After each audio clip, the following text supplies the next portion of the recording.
Welcome to the Retrospect podcast, a show where people come together from different walks of life and discuss a topic from their generation's perspective. My name is Ian, and as always, I'm joined by Stoney. Hello. How are you? I'm good. How are you doing? Doing pretty good. Nothing too crazy for me. Just Well, we're lucky nothing too crazy because it looks like this week we've dodged a bullet here in South Louisiana. You're right. There's a.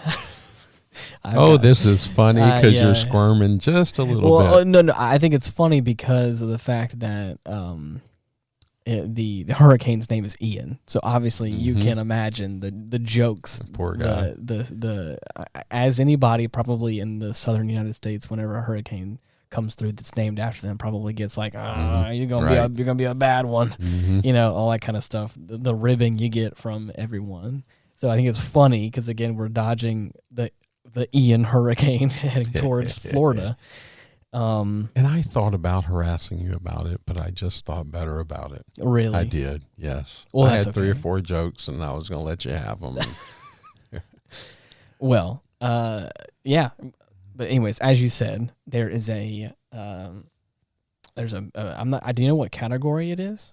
Or is it right now, I think it's a 1, Okay. but they're saying maybe by tomorrow or Thursday it could be a 4, and then maybe by landfall. I think what kind of kicked its ass was Cuba. The worst side of the storm had to go directly over the Cuban mountains, and it looked like it kind of pushed the bad stuff to the south end of the storm and kind of slowed it down a little bit. And I think that's one of the things that they're afraid of for Florida, is that now it's moving so slow that it's just going to dump torrential amounts of rain on Florida. That's crazy.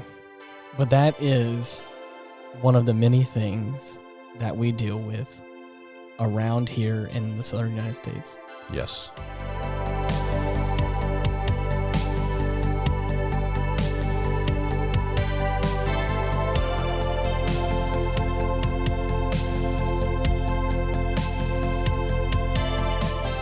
These crazy storms. Well, everywhere you go in the world, there's something. Right. Okay. If you're in the north, you have blizzards. Yeah. If you're across the mid section, you got the tornadoes. Here in the south, we have hurricanes.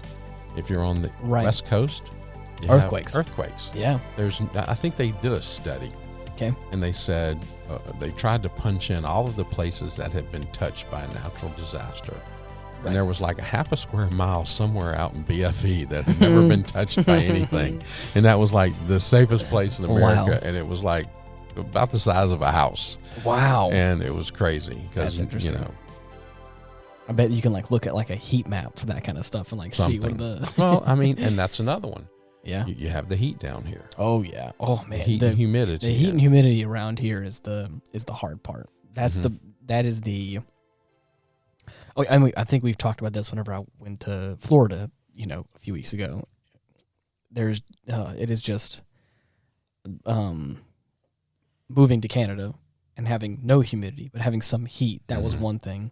But man, the humidity, both in the cold and in the heat, really just crank it up. Well, that was one of the neat things when I lived in Colorado on the western slope.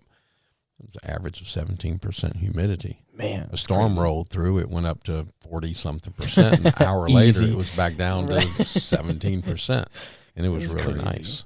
It was comfortable. Right. Almost like the weather we're having right now. It was 60 degrees this morning. It was amazing. It felt so wonderful. Mallory went running out the house this morning to go to work. And then she came like running back in like, oh my gosh. And I was like, what happened? I usually leave like a couple hours after she does. She has to be over at the office, like over at her office, like, about an hour or 2 earlier than I do. Wow. So I'm still kind of like chilling in bed. I mean, I've woken up, but I'm like, I still got some time to like get ready for work. She comes running back in the room like, oh my gosh. I'm like, what's happening? Like I'm sitting up in bed, like what happened? And then she grabs her sweater and it's like, it's actually cold enough to have a sweater. I was like, you scared the life out of me. What the hell? So she was super excited this morning because it was actually chilly enough this morning to have a sleeve on, which again for us is almost unheard of, but a few times before like the winter season hits. And again, I think we all know that this is, at least around here in the South, it is a fleeting thing that, maybe 1 or 2 days out of the week or so, but it's going to probably get hot again before it gets really cold. Well, we have a saying here. Yes. If you don't like the weather, wait 10 minutes. It'll change. Right.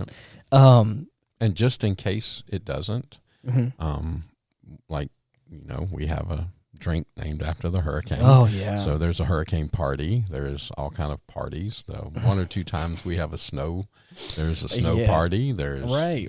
There's always a party for something. There's a reason for a party. We can make it. Right.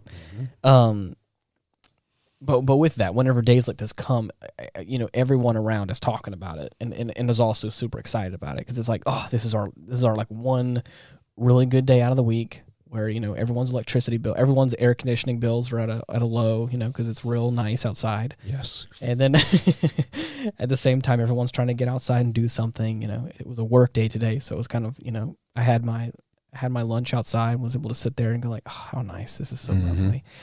But it got me thinking about the fact there's like a crazy hurricane, a couple, or I don't want to say a couple hours, but like a handful of hours drive east of us, or in Florida. And someone had mentioned about the fact that like once the hurricane kind of blows through and like the winds kind of around the hurricane are, not probably as active as they were before, we won't probably get as like nice weather, like the cold front pushing things around and how weather kind of works. They were just saying like an offhanded comment. Once the hurricane blows through and all this wind is gone. Sounds like somebody who's just not a grateful person. Well, I think and see, I'm grateful for what I have right now, and they're looking for a reason to kind of be miserable. Well, I think the in their defense, the topic of conversation, I was like, oh, isn't it so nice that we have this cold day? And of course, I was like, I know it's not going to last though, so we have to make good on it while we can. And they're like, yep.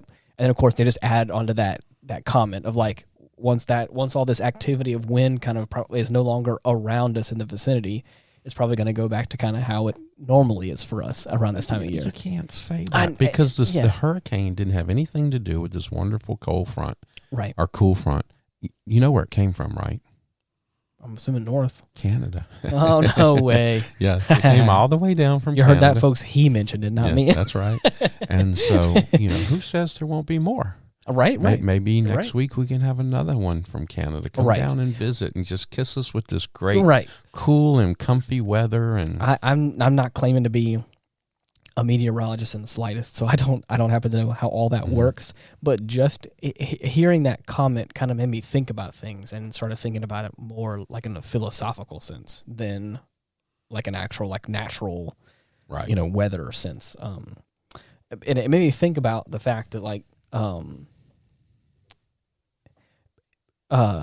not far away, people can be hunkering down for a bad storm. Right. And we know that pretty well. If you live anywhere in Louisiana or even kind of in like the greater Gulf area, the feeling of like there's a potential for a bad hurricane coming and you gotta get yourself prepared. And same thing with any natural disaster. Usually the forecast is like, hey, you better prepare because shit's about to go down, whether it be an earthquake or whatever. There's sometimes there's things that can kind of a little foreshadowing so you can get prepared. So hopefully. Really, the only thing you can't prepare for really, truly is a tornado. Right. Because they just kind of pop up anywhere. Right. And even those people try to get out of there. Yeah. So us dummies that stand our ground in a hurricane. Oh, man. It really And I have a friend in Tampa, Oh. and I have 2 friends, and I reached out to them, and I said, okay, are y'all staying, or do you need a place to crash? Right. And one of them said, I'm staying. I was like, really, dude? Yeah. Where you are, you're going to have 8 to 12-foot swells. Yeah. And the other one said, oh, no, dude, I went to Miami. And I went, wait a second. Wait. You went further down? You went down? I said, that's not a good idea. And he said, well, it's going to go across. I said, yeah, but the worst part of it's going to come right up through there. And I said, you're both dummies. Well, they both stayed. And I'm like, oh, man. And, it is what it is. I told both of them, I want them to, they need to get up here and come meet Miranda and see everything. And one of them said, he said, well, after this weekend, I'm going to need a vacation. So I said, well, come on up now. Probably so, depending on how rocked everything is. But like as I was saying before, it's like you can apply the same kind of conversation to like hopefully something else in your life. Just you name it. Just imagine for a moment with me, like they have people, whole cities, towns, whatever, of like people that are like preparing for a natural disaster, preparing for something bad that's going to happen. Whereas over here, us, just a hop, skip, and a jump over, just west of them, we're having the best weather we've had probably, I would wager, the past 6 months. Hear me out. Hear me out. You did not see Costco this weekend, did really? you? No, I did not. Everybody was still in storm prep.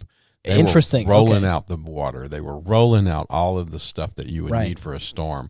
Generators, gas tanks. Jeez, man.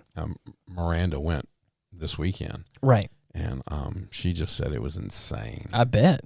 Insane. But that's still, I mean, but again, those are people are preparing for the worst or preparing for the potential for, well, I'm just saying like the fact that like there is actual, it is not but a handful of hours drive east of us, and there's like I said, there's actual things that are, people are going to either lose things or things are going to get damaged. Like that is just how some of this stuff works. Sometimes could be minor, could be major. It just depends. This just kind of reminds me of a quote, if you don't mind. Okay.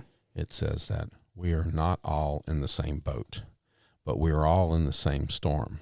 Some are braving the elements in yachts, some in canoes, and some are even drowning. We can all help each other stay above water. Right. That's good. And especially because of the situation that we're in, like I was saying, it's like people could lose things. People could lose property, or whatever. With crazy winds and rain like that, all kinds of stuff can go wrong. Now, what a lot of people don't realize about Florida is the amount of trailer parks there. Interesting. There's a lot of trailer parks. There are whole communities that are just trailer parks. And I know that's all over America, but Florida has a lot. Interesting. And if they're not secured just right, those guys are flying away. They're going. But with that, then you kind of flip it, and we're over here, like I had said originally, that we're having like the best weather around, and it's just, even though we can still prepare for potential of things going crazy, that doesn't change the fact that like it is bad there, it is okay here, right? And it's crazy to think about that it's so close to each other, and it's so drastically different. And how lucky and blessed we are, right? Because I heard one meteorologist talking this week. Before this storm kind of developed and started coming up on us, right? I guess it was last week. They said this is the longest time, because June 1st is hurricane season, that there wasn't a storm inside the Gulf of Mexico. Wow. It had not taken this long for one to come in here. So we were really blessed this year. Interesting. And then this wonderful Canadian cool front comes down and kind of pushes this sucker. That's so I hate it for the Floridians. Oh, right. But for us, like you said, we got great weather because it's sucking all the moisture out of the Gulf. It's sucking it out of our area. Right. You can see it pulling the plumes of moisture away from us. Yeah. And that's going to cause them some extra rain. Oh, man. But for us, it's absolutely beautiful weather. Right. But like, with that being said, thinking about that in a more, like I said, a more like philosophical way, if you will, of like how people in your life can be going through some pretty catastrophic stuff. I mean, and this is not, I'm not saying I'm some genius for coming up with this. There's people who have said this, actual philosophers that have said this, but it's like it reminded me of it today, of this, like there are people that are going through the ringer, and you can at the same time be having probably the best day of your life. Mm-hmm. And how can one affect the other? How can that person probably really ruin your day and really bring you down in some way? But also, like you said in that quote, is like, how can we all keep each other above water in a time of need like that, in a situation like this where we're talking about this? And I mean, has it made landfall right now, or is it still I don't think so. I think it hit Cuba really hard. Right. And I think that's part of what slowed it down, right, and kind of changed. Normally, it's the east side of the storm that's the hardest. Yeah. But it kind of looks like right now that's kind of on the south side of the storm. But I'm sure as it gets in the warm waters of the Gulf, right, it'll pick that right back up to the east side, right, and start blasting them. But I don't think it's made landfall yet. I think that may be Wednesday or Thursday. Interesting. But so again, and it could be a Cat 4. Jeez, man. It could be a Cat 4 by the time it makes landfall.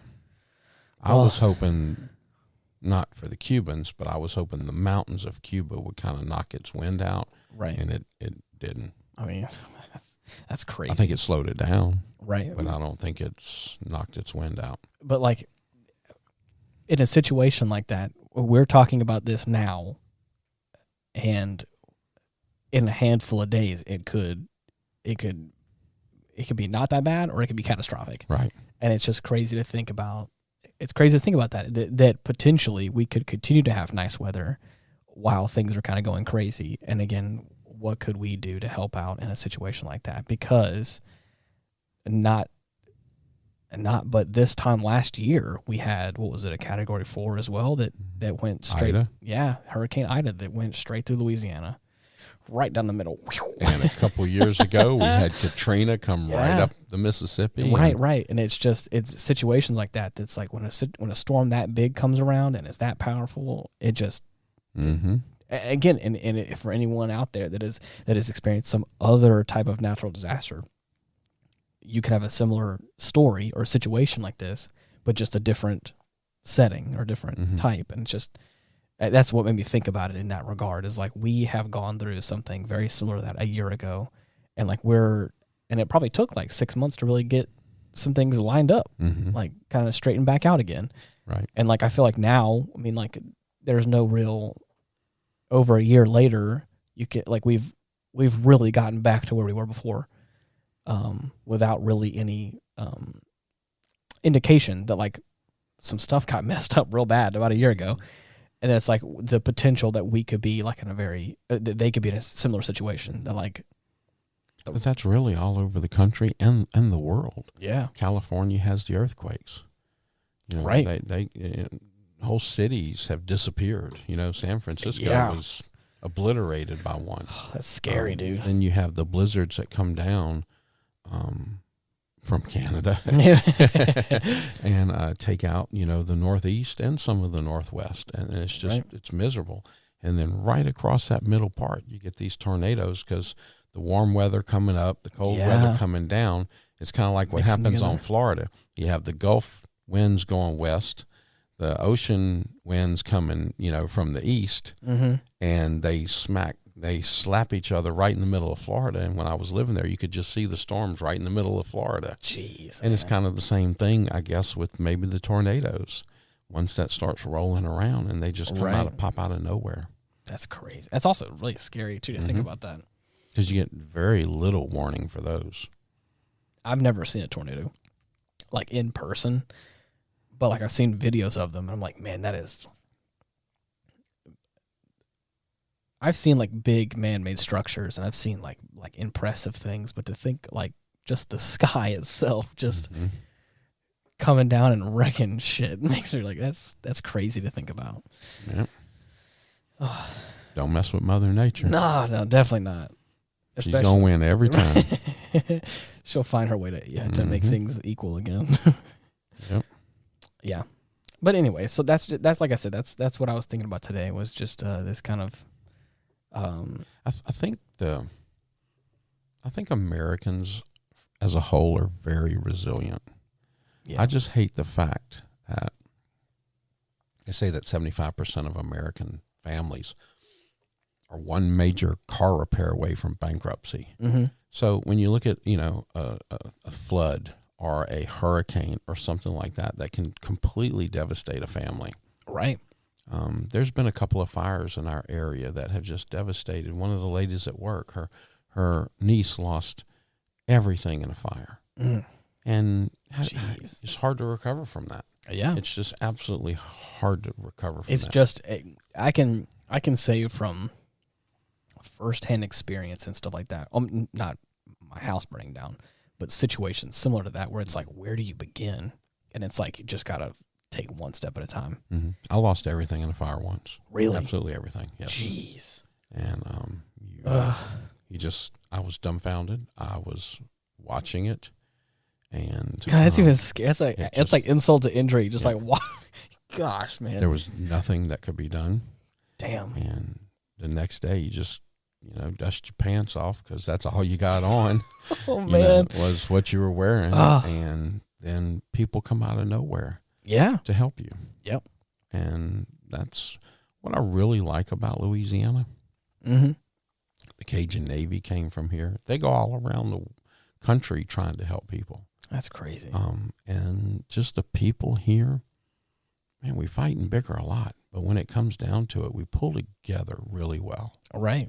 And I wish that was a little bit more contagious just in normal day-to-day life, like on the roads, because right now there's not a lot of unity on our roads. Right. But when the storm comes, Louisiana stands together. It really, it's situations like this, like no matter where you are, I feel like it's, well, I mean, I don't want to speak for the world, but I know for, again, our society we live in, whenever a crazy catastrophe like this happens, Mm-hmm. I feel like it brings out the best and the worst in people. Yes. It just, whatever side you're leaning on, whether it be like you're naturally more of a kind or good-hearted person, or you're more of a, like, you know, bitter or cold-hearted person, you can lean either way on a day-to-day basis. But when something like that happens, I just feel like it just cranks the dial up to 10 on people. Mm-hmm. So I've seen some the good really, and the bad. That's what I'm saying. Yeah, no matter what side, whatever side you lean on, is like you can. Mm-hmm. There are some times where I've seen the most kind and generous and just good-hearted people in the face of an adversity like that. Where they may have lost same, if not more, or may not have lost anything in in a catastrophe like that. But then I've also seen the opposite, where I've just seen just the shittiest side of people come out, and I'm like, dude, we don't need this right now. Right. It's like, why? Just treating people like garbage. And I'm like, man, like of all the things we need right now, that's not what we need. Right. I agree. So I'm like, anyways, that's nice. That's awesome. Right. Yeah. You got to figure it out. Yeah. Well, I mean, because again, you know, I may not have been here for as long as many other people, but I've seen my fair share of natural disasters, at least in this area, and I've worked with nonprofit organizations and churches and stuff in the area that have like really extended that helping hand to people. Sure. Or just people out of the goodness of their own heart, no matter what organization or you know, they're with or whatever, or loyalty they may claim to have. They're just out here doing the work that needs to be done, because it's like we had said it just a minute ago, it's gonna take one step at a time. That's all you can do. It's really once, all you can do. Once all the blocks get knocked down, you got to start stacking them up again, and it's got to start somewhere. And so, and I guess I'm saying all this just to say, like, I hope everyone in the greater Florida area is prepared, and just know that we've experienced very similar things, and I really hope. I really have an optimism about myself and a positivity that, like, even though things are going to go crazy, like I hope that you have people out there that are as kind and good-hearted as some of the people that I've worked with around here in a very similar circumstance like that, where it feels like you don't know where to go, don't know what to do. Mm-hmm. But just having someone to stand next to you and go like, "Yep, it sucks. Like, well, we gotta keep moving." Mm-hmm. So, yeah. Sometimes it's not the things you want to hear, but it's the things you need to hear. Absolutely. But you know what? Part of it is these things, they need to make you grateful. Yeah. They need to make you passionately grateful about what's going on in your life. Yeah. And that's one of the things I try to do is every day, instead of going, you know, woe is me, this is happening, I try to tell them, what's 4 or 5 things that I'm really grateful for, and start my day off being thankful and grateful. Yeah. Instead of continuing, you know, to be miserable. I had an old mentor of mine, and at first I didn't understand what he was meaning whenever he said this. And I thought it was kind of, I think it's funny now after the fact. But he told me one time he was leaving off on an airplane to go do something. And he wasn't going to be back for a while. Mm-hmm. We were sitting down, we were talking, having a conversation. And we were we're about to part ways, and it was probably the last time I was going to see him for a handful of time. And he said, "I hope that you are well, but I hope that sometimes you get a little sick. I hope that you find great wealth, but I also hope that sometimes you're without a little bit." And sometimes I hope that you have the best and brightest and happiest of days, but sometimes experience those sad, dark days too. Mm-hmm. Because in life, it's hard to appreciate what you have until you don't have it anymore. Sure, absolutely. And I was like, and that hit me in a whole new way to realize that, like, you can't take the good without the bad sometimes. Mm-hmm. Life's going to throw some curveballs and make things, it's going to suck sometimes really bad. But that doesn't mean that it's always going to be like that. And it also makes you realize I need to appreciate what I do have. Because I'm telling you, there's nothing like I don't think I ever realized how much I appreciate breathing out of my nose until I'm sick and congested. I'm like, I just want to breathe out of my nose, please. And then at that point, I'm like, I forget on a daily basis how nice it is to have this ability to do this, mm-hmm. or to have this beautiful, wonderful day outside with not a cloud in the sky, and it's this cool breeze, and it's the first good weather day in probably, like I said, 4 or 5 months for us, mm-hmm. where it's just been hot and heavy with humidity. And just to take this and go, like, I may not have this for another month or so. Right. Who knows? And I just need to appreciate what we have. Well, there's one constant in the universe. There's one constant. Everything changes. Yeah, right. It's never going to stay nothing's the same. guaranteed. That's right. So, yeah, just kind of brace for it. And right. learn and be appreciative and thankful for what you have and the people around you. Right. And just keep plugging along.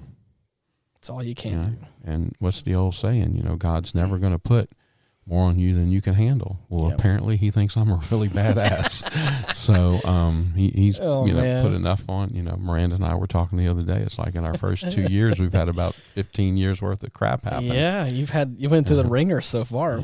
So we have a really good foundation because it hasn't made us despondent. It hasn't made us pull away from each other. It's pulled us together. It's made us rely on each other, and it's made us see what the other one's mettle is. Yeah. And, there's no shiny sword that's won a battle. Yeah, right. It's always the cracked and dinged sword that right. Has done something. It's got character in it. Yeah. And so we have this foundation that's really awesome. And we drive Magnus kind of crazy because of that. We can talk to each other without speaking. And we can have a conversation about a whole lot and never say a word and know exactly what each other's talking about. Right. And it drives him batshit crazy because he goes, "What are y'all saying? We didn't vocalize anything. Did I say y'all are talking? I know y'all are talking." And it just drives him nuts. That's funny. Y'all have your own language and everything. Yeah. Yes, we do. That's great. Yeah. There's an old like proverb in the Bible about that as well. It's like iron sharpening iron is like, it's so interesting to think about that in not just like a religious aspect, but also just in other aspects too, is like, in any field you do is like, you can be effective like by yourself, but sometimes if you just have that other person to just keep you in check, mm-hmm. to hone you out, or even a mentor, just like really sharpen you, like really put the work in to really make you better at your craft or better as a person. Mm-hmm. Like I've said in the podcast numerous times, there's been, you and X-Men included, mm-hmm. and other mentors in my life as well have been great people that have some wisdom over me through life experiences or better at their trade or craft that I have just taken that in and just been like, you're wise enough to understand, right? You're not going to live long enough to make all the mistakes yourself. Yes, yeah. So you're learning from other people's mistakes, right. and their triumphs and their victories as much as their mistakes. Right. And so you're gathering that information. I mean, we did a great episode early on about just words of wisdom. Right. And I think you enjoyed that one just as much as any other episode we've had. I have. It was really good. It's a great episode. Because I feel like You would think after as many as we put out that we would lose them just in our memory. Oh, isn't it interesting when you mention a title, it just kind of comes back in the things the whole conversation feels like it's still that's there. insane, isn't it? That's crazy. Is. But I feel like a lot of times in my day-to-day life, I may be able to glean some sort of knowledge or understanding about something or just wisdom from people.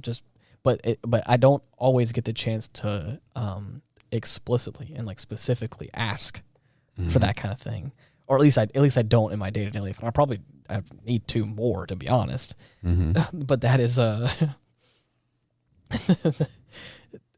that was why I think I enjoyed that episode so much, was to be able to sit down and specifically say, I want to ask this question.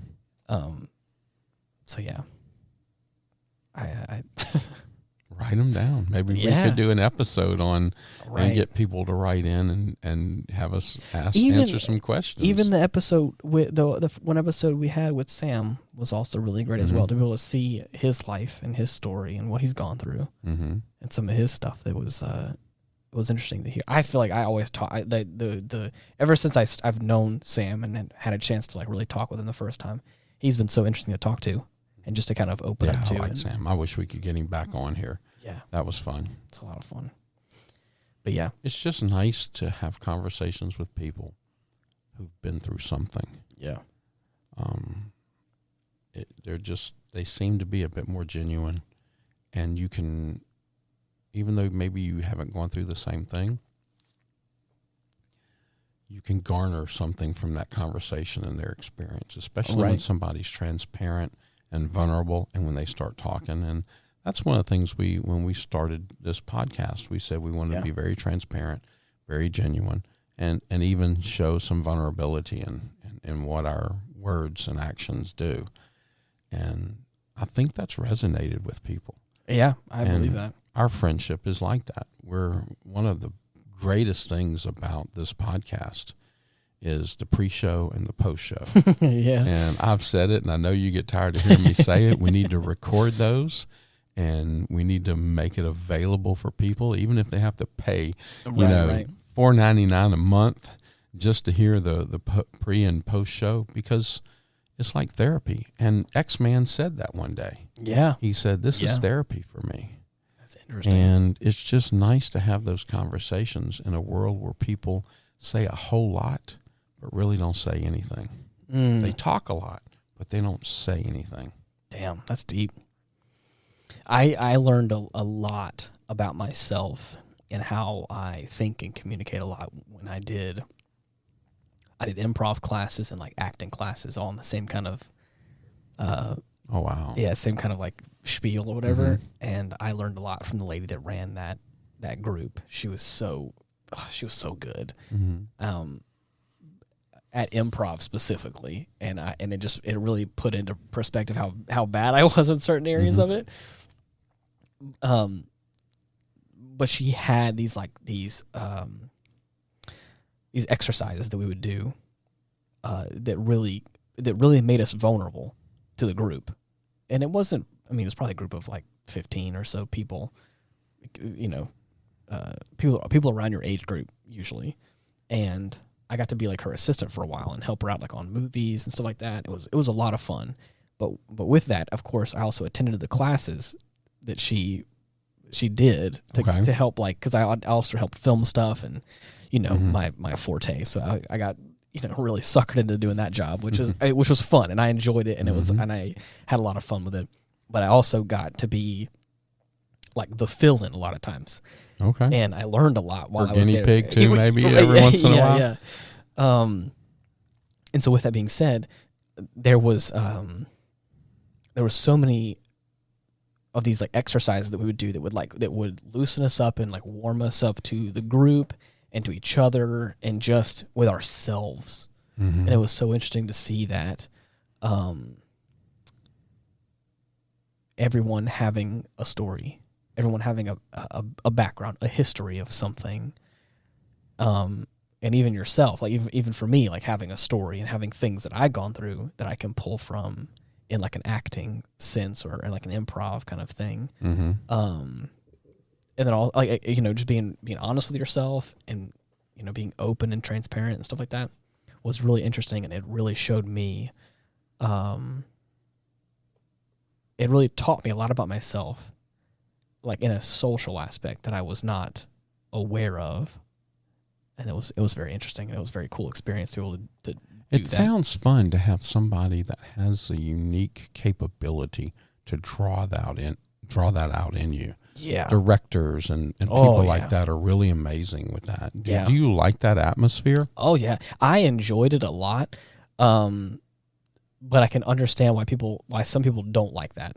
That don't. I'm that's not vulnerable. That's somebody pulling something out. Right. That's the thing. Is so for me, like I'm not afraid as long as we are fairly decent friends, or I know you on a pretty good basis. I'm okay being. Well, there's a trust level there. Being deep. Yeah, there's a trust level there. You're right. I'm not a big fan of surface level conversations anyways. I always like kind of getting a little deep, but I know from previous experience, a lot of people don't like that sometimes, especially if they want to be acquaintances or surface level. So I know to gauge that a lot of times, but I recently, one of my youngest brother, Ethan, he invited a friend of his over to like our big group that we have, our big like group hangouts that I have at the house that I host on the weekends. And this new guy came out, and I got to talking to him for like a brief little bit, and then I realized that this guy gets me on a deeper level, and it took maybe a very, very brief conversation. He may not have known that, but I did. Right. And then like the second time I saw him, our conversation was like it was so smooth. It was as if I've known this guy for so long, and we were able to talk about anything and just like be open and honest with each other. And I was like, where have you been, dude? I've been looking for someone like you for a while that I can just like, I've been looking for friends like you that I can just be open and honest with and just have that kind of connection. And it was such an interesting experience. And it brought me back to like being in that like acting environment, that improv environment where we all got a chance to sit down. And that was the intention, is we're all going to sit here and we're all just going to be open with each other. Like I said, some people probably hate this and they're probably like, oh, that sounds like anxiety inducing, which I understand. It's not for everyone. But for me to have somebody, an instructor, like a mentor of some kind, to be able to look at me and really ask me to feel something in a scene and really try and draw that out of me was interesting. And I will say, the one thing that, and she got me on lockdown. She knew me pretty well, and she was like, to kind of break the ice, because I was hesitant to really get involved in all that. She was like, describe, and it was vague, but it got me good. She's like, describe why you love music. And I was like, well, what do you mean? Like that's a hard thing to describe. And she's like, I know you voiced to me that you love playing music, that you love music in a different way. Tell me why. Why do you feel that way? And of course, like I said, that was like permission. She opened the faucet. The spigot was open. Yeah, exactly. Yep. Is what it felt like. Because I had a whole spiel that I have in mind, that I tell people like why I love music and why it is, I think, so intrinsic, especially in like a production, like filmmaking side. There's a magic to music that I think that people don't realize until it's not there. Sure. And it's like, so anyways, she was able to get that out of me and was able to really, and ever since that conversation, there's a whole TED talk that I have like really just preloaded that I have ready for when people are like asking about music and, the feeling and the emotion of music and like why it is the way it is. So it's a lot of fun though. Yeah. That's cool. Yeah. Yeah. It's nice getting opened up like that by somebody. Yeah. It feels funny until that trust is built. Right. And then once you realize that they actually like me enough to want to know the truth about me, Right. And they can just pull it right out. And that instance that I'm talking about was also in front of like 15 to 20 peers. Mm-hmm.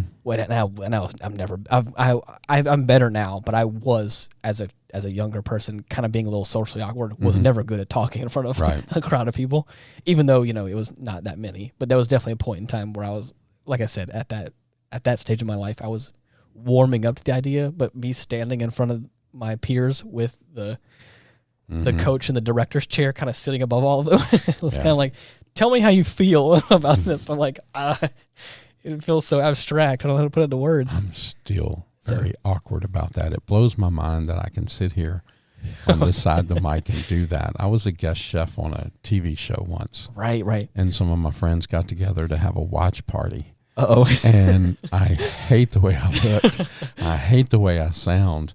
And they were watching, and everybody's, I had my fingers in my ears going, la, la, la, la, la, la, because I didn't even want to see or hear it. Yeah. And, but they had so much fun, and they enjoyed it. And I don't like that. I don't like being in front of a group of people like that and having that vulnerability in front of them. Interesting. Yeah. It makes me very nervous. I have realized slowly but surely, I'm a storyteller. Yes, you are. I feel like, and I feel like there was some missed potential in my youth that I didn't unlock, and I haven't unlocked until now. Mm-hmm. And I'm not complaining about that. Mm-hmm. I do not regret any of the decisions I made in my life to get me to this point. I just think it's interesting that I feel like I've always been this way, but I'm now tapping into this new side of things, and it's so interesting, and I'm excited to see like this new chapter, kind of. But the more that I have looked internally and been honest with myself, I've realized that there is this there's been this emphasis on telling a story and make it compelling, and then making somebody feel something, whether it be through music, whether it be through video making or a photograph, or art of any variety. Mm-hmm. And it's just interesting to think about that now, like through it, like looking at the same things that I've done in the past, but looking at it through a new lens of like, you're saying you're an artist in some capacity, but what if we like think about it in a different way now? How can that be used in the future to do something else? Because now I've been writing a little bit more, and that's just something that I was never good at was creative writing. Right, I was bad at it, but it's something that I'm trying now, and I'm super engaged in, and I've been having a lot of fun with. And does it help getting? We're talking about a storm, right? A couple hundred miles away, right? We've talked about storms that we've gone through. We've talked about moves that we've made. We've talked about things that we've gone through. Does it help to go through these things to help us gain confidence in our own footsteps, to be able to do these things that at one time made us uncomfortable? Yeah. I mean, you're sharing a little bit there. I'm sharing the fact that I couldn't even watch myself on TV, even though I liked getting my message out. Yeah. And that was my goal, to be able to get that out, because I hate these TV shows now where you get these snotty chefs that want to push you. You're not a chef if you haven't gone to such and such culinary school and done this and done that and and you watch them take the joy out of people. Oh, yeah. And one of the things that I wanted to do in my very few times that I did it was show people that an everyday person can have fun and cook wonderful food and create an experience for somebody. Yep. And I hated watching myself, but I was given that opportunity. Yeah. But what are maybe that's a episode in itself of what happens to you? Does it give you that sure footing, even though it's really uncomfortable? And even for me today to be doing this podcast, what? And then even coming back from the surgery, and I feel like I'm a different person. Right. But I'm still here. I'm still plugging along. I'm still, God's looking after me, and my friends are looking after Right. me, and my wonderful wife is looking after me, and I have this amazing foothold, the steadiness Yeah. that I can keep plugging and keep doing, and I'm confident with it now, where 20 years ago I couldn't have sat in this chair. Right. That's interesting to think about. And that's kind of what you're describing now too, is kind of getting into that and being able to do something different Right. that you thought I couldn't have done before. There is, now again, by no means am I a scientist or am certified in any capacity in that field. So please take this, or take this and do your own research on it at home. But there is, with musicians, a lot of times, with artists in general, they call it like flow, like this like flow state or something like that. I just call like getting in the zone. The zone, I just sure, get in the absolutely. Zone. And you, it's just this anybody that has kind of done something with like hyper focus and has like been in this kind of like state that we're talking about, you feel it. It just is this kind of this sense that like whenever you stop and check up, you're like, oh, where's the time gone? Or like, where am I? Sure. Or or we've done that a couple of times on the podcast, right. where we've just looked up and went, wow, that was awesome. Exactly. What happened there? I started off my creative journey in some capacity as a guitar player. Okay. Eventually moved into being like a professional bass player. But like playing the guitar and playing and making music with people and kind of really like jamming out and like getting in that kind of groove that everyone talks about, getting in the zone or flow or whatever you want to call it. I either watched a YouTube video or read an article somewhere about how that functions in the brain. Okay. And I'm pretty sure that, now again, this is where the science comes in, and I could be wrong, so please bear with me. I'm pretty sure it's the front of the brain, prefrontal cortex or something like that. Whatever, I think that it's the front of the brain that is your like awareness of self, your perception of you outwardly. I think, I think what they kind of had said. Okay. I wonder if that's shared, because I think there's Dr. obviously Luke, when they did my tumor, said that there was a redundancy memory thing in the front of the brain. So maybe it's just in that area along with it or something. Maybe. Yeah. Like I said, I could be wrong. Maybe we need to get him on the show and we could ask him some really good questions. Actual professional. Yeah. Somewhere in the brain there is like an awareness of self, like you thinking about yourself externally, kind of like I don't want to stumble or I don't want to mess up. Is kind of what is the point that I'm getting at. Is that the same thing that growing up around the wild animals and things like that told us what your perception was outside of your body to protect us? I guess maybe. Could that be the same thing? Potentially. Yeah. The study was like what happens in the brain whenever musicians get into like a really good improvisational state of mind, where I can say firsthand, I have a working knowledge of the instrument and a working knowledge of the structure of like the Western music scale. Okay. Do, re, mi, fa, sol, la, ti, do, like the whole like on like, and also it in reference to my instrument. Okay. So I know where I am. I know what key we're in, which are all these musical terms to know like generally what's going to sound good for this piece of music and the kind of constraints that this music system has. And knowing that and knowing it so well, it kind of becomes becomes like second nature, to where like I can get in this zone and can just play something and it sound good. And I can improv and just kind of do, or like there's piano players, the same thing, jazz pianists, they can just like play these like crazy pieces of music. There's no written music. They're just like jamming out and it all sounds good because of this like working knowledge of music. And again, that was what started the study of like what goes on in the brain when that happens.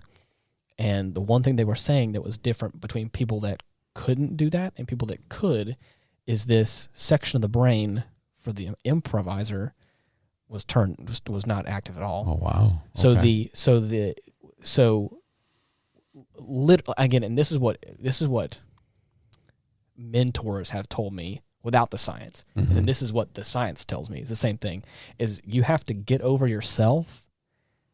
You have to get over the act of you potentially screwing up to be good at what you want to do. Sure. And I was that's confidence.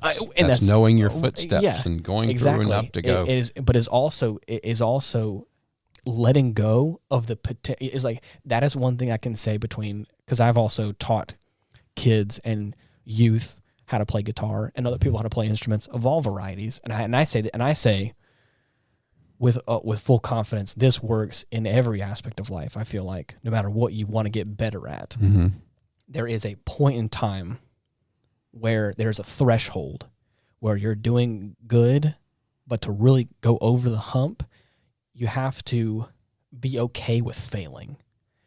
You're going to have to be okay with messing up, and that's all right. Mess up and then keep going. And then once you get past that of like, oh, I don't want to mess up, or ooh, like this apprehension, once you let yourself go and you get over yourself, literally, you get over this section of your brain that's like, how am I externally, like that kind of stuff. Once you get over that, it all of a sudden smooth sailing. And I can remember for myself when that happened, when my instructor had looked at me and was like, it's okay if you mess up. Don't worry about it. Let's just keep going. Just no matter if you mess up or not, we're going to keep on going until you get this clean. Just don't worry about it. Don't worry about it. And then I applied that to other aspects of like the training and music and was like, man, it's so easy now. What happened? You just got to get over yourself. You got to get over it. Huh? You just got to get over yourself. And that's the thing. It's kind of funny you said something about scientists and things like that. I read a report recently. A scientist replaced a 10-piece set of matching Tupperware in a sealed chamber. All right. Sounds interesting. Yes. And they opened it up a month later, and the chamber had 24 lids that did not match any 6 remaining containers. I thought that was an interesting study, Oh, man. Because who doesn't have that Tupperware drawer, right? I will say with full confidence that I don't think I need the science behind that study to know that is 100% true. Well, it's interesting to find out that they're studying that, right? Because I feel like I'm the same way. Oh gosh, there's so many Tupperware lids, and they don't fit anything, and none of them. And I'm kind of a perfectionist, and I like things to match a lot of times. So my question, I like a matching set. Then be is if the scientists are there, are they studying the composition of the plastic? What if it's the company that has it after a certain time, it changes its form, or if you microwave it the 10th time, it changes, so that you have to buy more Tupperware to replace what doesn't fit now. After you fully dismantle it, it will never go back on the same thing. It'll never go back on the same thing again. For me, it's all, like I said earlier, I like a matching set of things. I like things to all be at least from like the same brand. Sure. Like if we're gonna have blue lids, let's have all blue lids. If we're gonna have red, let's all have red. But the thing is for me is I feel like I've looked in like the Tupperware cabinet and been like, why is there so many different types of Tupperware containers and none of these lids fit them? And I feel like and my aunt's to blame for that. So if you're listening out there, I actually think I gave them back to her, so maybe I shouldn't call her out. But there was a different point. Like after one Christmas dinner, I got sent home with food in three different Tupperware containers that none matched each other, and also none matched the set that I had at home. And I constantly look at those. Well, when Miranda and I pulled our stuff together, oh no, you would think that maybe some of my extras would fit some of her extras, right? And no, it just quadrupled the pieces that didn't fit. Why? So why can't they have like a standard measurement? I don't know. Everybody's doing their own thing. Maybe it's so you got to buy more. Ah, that's what it is. You see what I'm saying? Hear me out. What if they give you, what if they secretly give you twice as many lids and you just don't realize it? That's right. Yeah. Or they split. They give you when you're not looking in the middle of the night. They poof into two other ones. Right. It's kind of like the whole the wash machine ate my sock debacle, or dry machine took a sock. Mm-hmm. You go in with 10 pairs and you leave with 7.5. You're like, what happened? Mhm. I know for a fact I had 10 pairs of socks. Right. Yep. Right. That's funny. Yeah. So anyways. We have a new listener. Her name is Brianna, All right. and she has reached out to me, and she has asked you and I to do a Halloween show Oh, on fun. Jeffrey Dahmer. Oh, wow. She said she watched a series about him and how evil he was. And she said, I would love to hear you two talk about that. Interesting. I actually don't. I of all the fans out there that are super big into true crime, I don't really know a whole lot about true crime stuff. It's not really my forte. My mom, though, she loves like CSI and NCIS, whatever it is. Like she loves those shows. Oh. Loves them. And so like I know the format of those, but I don't know anything about like real life events. Mm-hmm. So I'm pretty sure like I know his story, but right now I don't think I can recall like I can say with full confidence I'm not like an expert in his story. So I really still think it would be fun. I need to, I just need to brush up on it. We got a little brush up time. Right. And because there's some things I do know. Okay. And I think it would be a good conversation. All right. Sounds good. And I have some other possible opportunities. I have somebody that contacted me that wants to come on and guest host and talk about addiction. And nice. I think in, today's time, I think that's very prevalent and relevant for what's going on in life. He specializes in when a group of interventions, and I'd like to get him on. Okay. If you're cool with that. Yeah, sounds good. And so it sounds like we're going to have some couple of interesting shows popping up over the next couple of months, and we're looking into the holidays coming up, and we always enjoy that. Yes. So that's awesome. Well, is there anything else you want to add to this episode? I think we're good, man. This was fun. We I touched on a enjoyed lot. this one. This definitely went. I don't want to say a rabbit trail. I would say it went down the water slide. It just kind of kept changing as it went. Fun. As it was went down. fun. We started off caring about other people, right? And worrying about other people, yep. And then talking about some good stuff. Yeah. And I hope the good Lord looks after everybody in Florida. Right. Please take them, keep them safe, and let's make it through this storm. Yep. Just know that it gets better. It gets easier. I mean, just know that it's hard, and I wish nothing but the best for everyone out there. And I hope that any damage that doesn't incur is definitely fixable. Mm-hmm. And if not, I'm sorry. But I just know that this is we're catching it early, so we don't know anything yet. So just know that at the time of this recording, the storm hasn't actually touched down on Florida yet. So it'll be gone by the time this one. It'll be all the way through. It'll be all the way gone. So just know that we are speaking from the past. So if things are drastically different, just know that is the case. So, but right now, we love you. We're yes. praying for you. We're sending you good thoughts. Right. So, but until next week, thank you so much for listening. Bye-bye. Peace.